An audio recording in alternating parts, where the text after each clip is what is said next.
Betting app ప్రమోషన్లపై పోలీసులు ఉక్కుపాదం మోపారు. ఇప్పటికే కొందరు యూట్యూబర్లను అరెస్టు చేయగా మరికొందరిని అరెస్టు చేసేందుకు సిద్దమవుతున్నారు. కొన్ని రోజులుగా డోంట్ ప్రమోట్ బెట్టింగ్ యాప్స్ అంటూ ఆర్టీసీ ఎండీ సజ్జనార్ సోషల్ మీడియాలో పెద్ద ఉద్యమమే చేపట్టారు.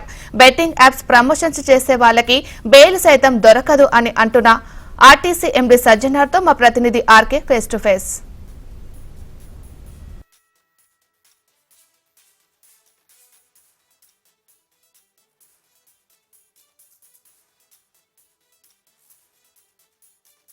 నో బెట్టింగ్ యాప్ ప్రస్తుతం రాష్ట్రమంతటా ఇదే చర్చ కొనసాగుతోంది. ఇప్పటికే ప్రముఖ యూట్యూబర్లకు వాళ్ళపైన కేసులు కూడా నమోదైతే చేయడం జరిగింది. దీనిపైన మొదటి నుంచి కూడా ఆర్టీసీ ఎండీ సజ్జనార్ గారు అయితే పోరాడుతూ వస్తున్నారు. ఒకసారి ప్రస్తుతం ఆయన ఉన్నారు. అసలు దీనికి ఏమైనా ప్రత్యేకమైన చట్టం ఉందా, కేసు బుక్ అయితే ఏ విధంగా బయటికి రావచ్చా, లేకపోతే ఎలా ఉంటుంది అనే వివరాలన్నింటినీ కూడా ఆయన అడిగి తెలుసుకునే ప్రయత్నం చేద్దాం. సరే, ఇప్పుడు ప్రస్తుతం మొత్తం కూడా నో బెట్టింగ్ యాప్ అనేది మీరు ఎప్పటి నుంచో చేస్తూనే ట్వీట్ చేస్తూనే ఉన్నారు.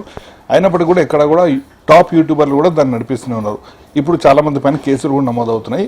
కేసు నమోదైతే దీనికి ప్రత్యేకమైన చట్టం ఉంటుందా, ఎలా ప్రొసీడ్ అవుతారు? ఇప్పుడు ఆల్రెడీ 2 రాష్ట్రంలో ఇది బ్యాండ్, ఈ గేమింగ్ యాక్ట్ కింద ఇది బ్యాండ్ ఉంది. తర్వాత మనకు బిఎన్ఎస్ కింద ప్లస్ ఐటీ యాక్ట్ కింద కూడా కేసు కట్టడం జరుగుతుంది. ఇప్పుడు ఎందుకంటే ఇది చాలా డబ్బులతో ముడి ఉంది. సో వేరే చట్టం కూడా మనకు ఇది అమలయ్యే అవకాశం కూడా ఎక్కువ ఉంది. సో ప్రజలు కూడా అర్థం చేసుకోవాలి. చాలామంది ఏం కాదు, ఇది చిన్న కేసు కాదా, ఈ గేమింగ్ కేసు కాదా అనుకుంటారు. అట్లా కాదు, డెఫినెట్లీ పెద్ద కేసు అయిపోతుంది. పోలీస్ మళ్ళీ ఎక్కడో దాకా వెళ్ళే అవకాశం కూడా ఎక్కువ ఉంది. ఎందుకంటే మళ్ళీ మనము బ్యాంకు డబ్బులు ఎట్లా వచ్చింది, ఎక్కడి నుంచి వచ్చింది, క్యాష్ ఎట్లా వచ్చిందని చెప్పి చాలా రకరకాల ఇన్వెస్టిగేట్ చేయాల్సి వస్తుంది. చాలా ఏజెన్సీస్ కూడా ఇన్వాల్వ్ అవుతాయి. సో అది కాకుండా ప్రజలు ముఖ్యంగా ఎవరెవరు ఈ సోషల్ మీడియా ఇన్ఫ్లుయెన్సర్స్ ఎవరెవరు ఉన్నారో వాళ్ళు ఎవరెవరు ప్రమోట్ చేస్తున్నారు, అదేవిధంగా ఈ బెట్టింగ్ యాప్స్ తయారు చేసి ప్రమోట్ చేసే వాళ్ళు కూడా అర్థం చేసుకోవాలి. ఏదో ఒక రోజు చట్టం తన పని చేయాల్సి వస్తుంది, మీ పైన కేసు అవుతుంది, మళ్ళీ మీరు అందరూ కూడా ఇబ్బంది పడాల్సి వస్తుంది. సో అందరూ కూడా ఈ బెట్టింగ్ యాప్స్ నుంచి దూరం ఉండాలని చెప్పి నేను కోరుతున్నాను. సరే, ఇప్పుడు ఈ కేసు నమోదైన వ్యక్తులు అంటే బెయిల్ మీద బయటకు వచ్చే అవకాశం ఉంటుందా, నాన్ బెయిలబుల్ కేసులు ఉంటుంది? అదే డెఫినెట్లీ నాన్ అవైలబుల్ కేసే అది మేడం. డెఫినెట్లీ వాళ్ళకు కేసు అవుతుంది. ప్లస్ అదేవిధంగా వేరే సెక్షన్స్ కింద కూడా మనం చేయొచ్చు. కొంతమంది సూసైడ్ అయినారు, వాళ్ళు కూడా మళ్ళీ మనం వీళ్ళ పేరు కూడా బయట రావచ్చు. సో ఇట్లా రకరకాల కేసెస్ అయిపోతావు. సో అందుకు ఒకసారి మీకు మంచి పేరు ఉంది, మంచి టాలెంట్ ఉన్న వాళ్ళు మీరందరూ కూడా, ఎందుకంటే మీరు చెప్తే చాలామంది వినే పరిస్థితిలో ఉన్నారు. సో మీరే అదే అర్థం చేసుకొని మీ ఫాలోవర్స్ని మీ దృష్టి పెట్టుకొని మీరు ఎవరు కూడా ఈ యాప్స్ని ప్రమోట్ చేయొద్దని చెప్పి నేను కోరుతున్నాను. వాళ్ళు చూపించేది ఎలా చూపిస్తారంటే మాకు ఇంత అమౌంట్ వచ్చింది, దీంతో ఇది కొంటున్నాం అంటూ కూడా టాప్ యూట్యూబర్లు అందరూ కూడా చేస్తున్న పరిస్థితి కనిపిస్తుంది. దాన్ని చూసి సామాన్యులు కూడా నిజమేనేమనుకుని నష్టపోయి ప్రాణాలు కోల్పోతున్న పరిస్థితి. ఒక బాధితమైన పోలీస్ ఆఫీసర్గా మీరు ఉన్నారు, గతంలో కూడా దీనిపైన ఫైట్ చేస్తూ వస్తున్నారు.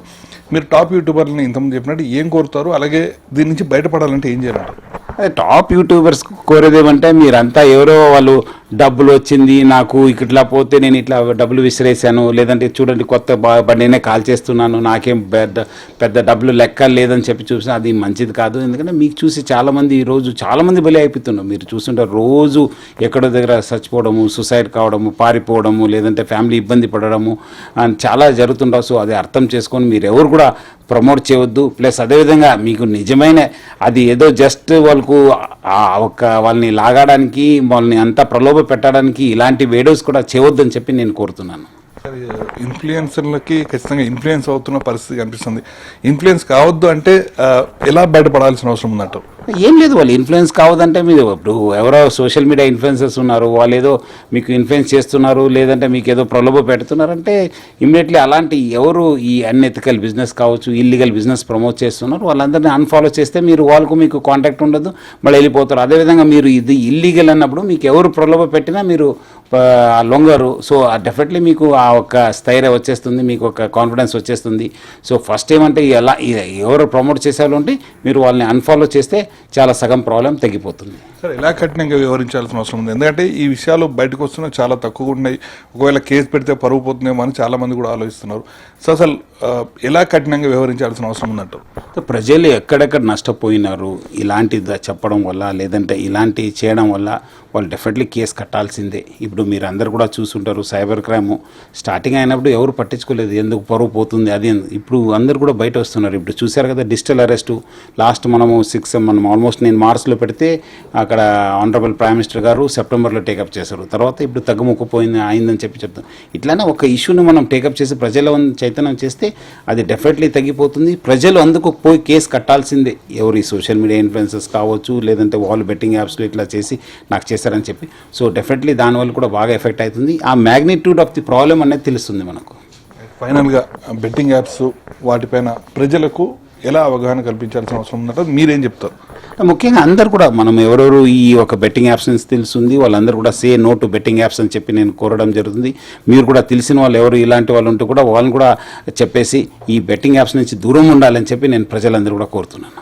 మొత్తానికైతే సజ్జనార్ గారు చాలా స్పష్టంగా చెప్తున్నారు. ఇప్పటికే ఆయన చాలా సందర్భాల్లో ట్విట్టర్లో కూడా పెడుతూ వస్తున్నారు. అలాగే ఎవరైతే నష్టపోతున్నారో వాళ్ళు కావాలంటే ముందుకు వచ్చి కేసులు కూడా ఫైల్ చేయొచ్చు. అలాగే కేసు బుక్ అయితే మాత్రం ఖచ్చితంగా చాలా కఠినంగా ఉంటుంది. నాన్ బెయిలబుల్ కేసులు అంటూ కూడా ఆయన అయితే స్పష్టంగా చెప్తున్నారు. ఏదేమైనా కూడా ఇన్ఫ్లుయెన్సర్లు ఎవరైతే యూట్యూబర్ ఉన్నారో వాళ్ళని ఫాలో కండి, కానీ వాళ్ళు బెట్టింగ్ యాప్స్కి సంబంధించిన ప్రమోషన్స్ మాత్రం ఫాలో కావద్దు అనేది సజ్జనార్ గారు అయితే సూచన చేస్తున్నారు.